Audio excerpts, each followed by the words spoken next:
zindalo amasaundi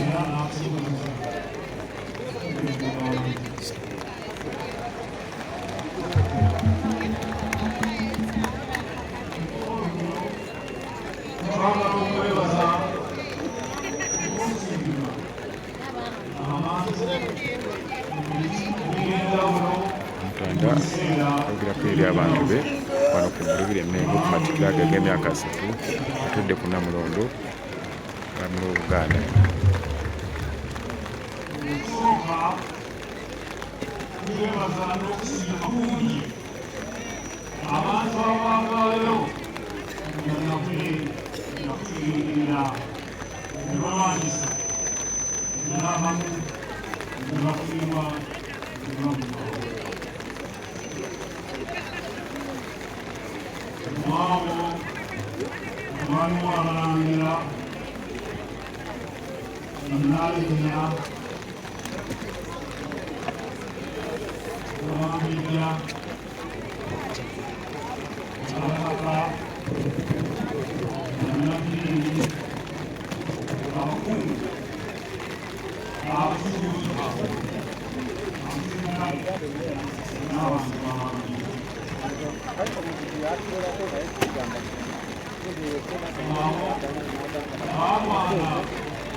Tulaga bene wano mu Lubiri Mmengo.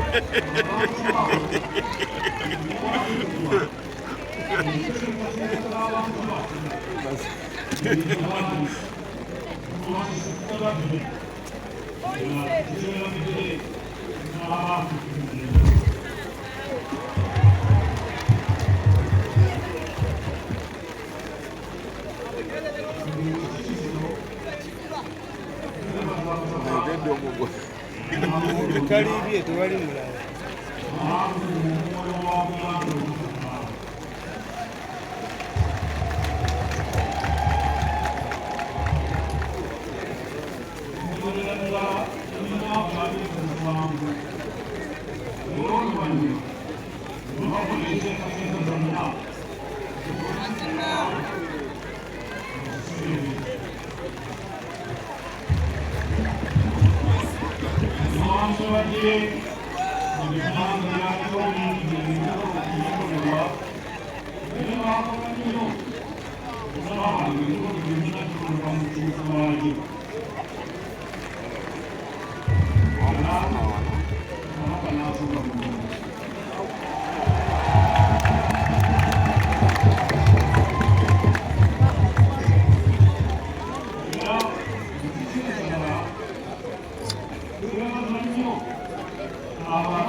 Tuli ku matikkira ag'abasajja ag'emyaka 3 nga tudde ku Namulondo mu Buganda.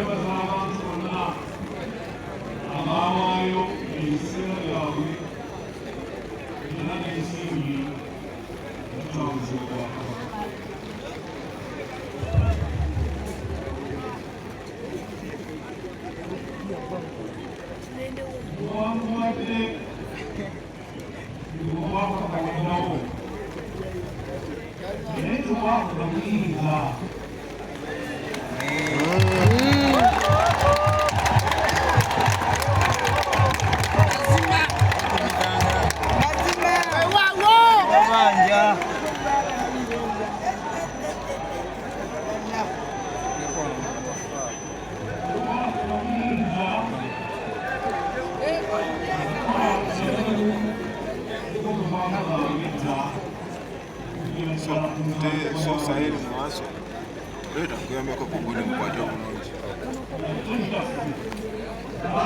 osobola okulaba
Matikkira ga Beene wano mu Lubiri Mmengo.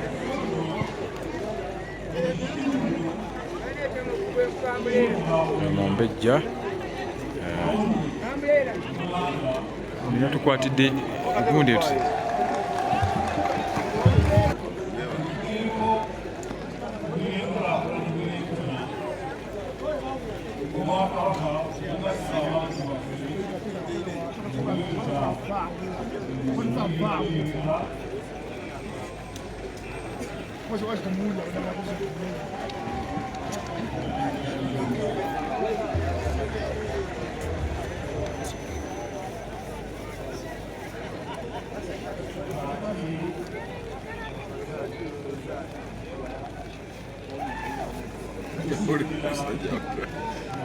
kyatukola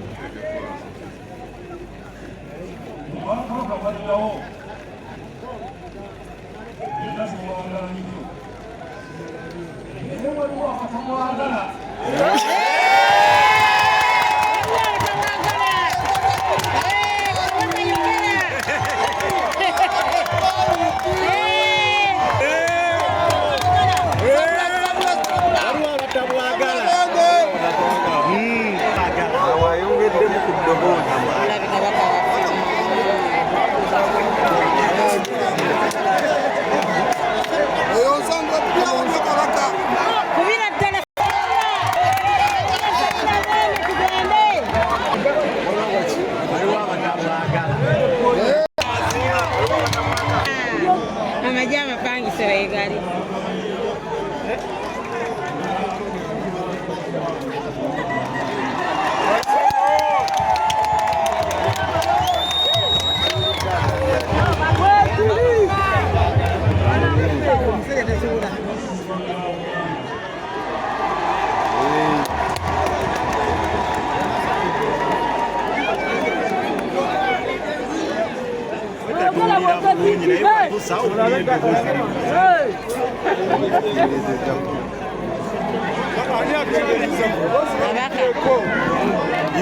n'abantu baleekaana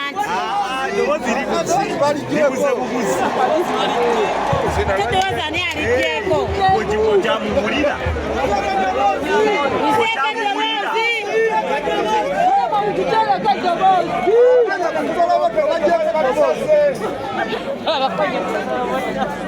tuwulira byeri akadoboozi ssebo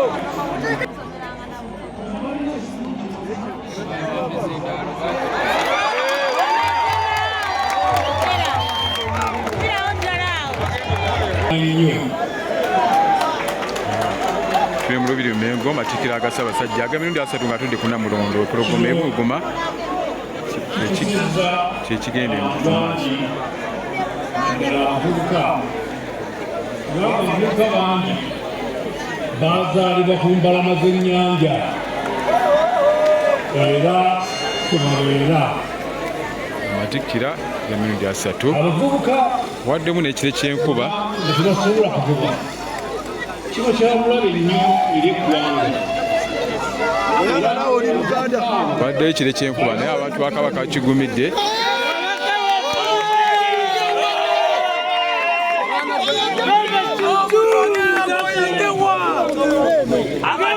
tebatwagala bawambe boda zonna wakuliyoyo tebatwagala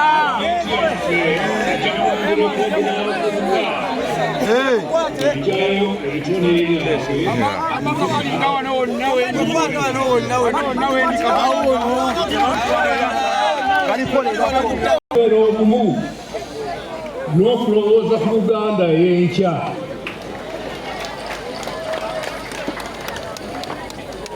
abo abasoma Bayibuli mujja kumanya nti mu kitabo kya Lukka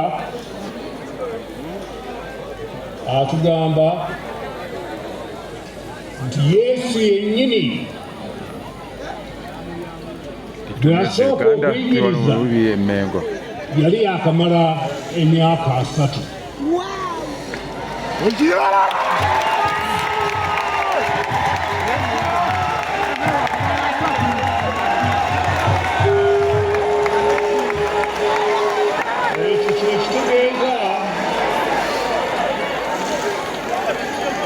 Kyekitegeeza nti omulimu gwaffe gwakatandika butandisi.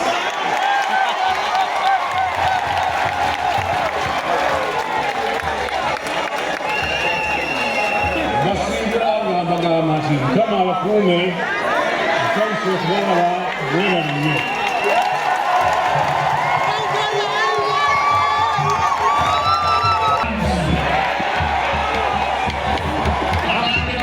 Ssentebe w'emikolo ow'ekitiibwa Daudi Mpanga abadde akulembera emikolo gy'amatikkira gano ag'emirundi 3 gino gye tuliko. Waddewo n'ekiro ky'enkuba era abantu ba Kabaka bakigumidde.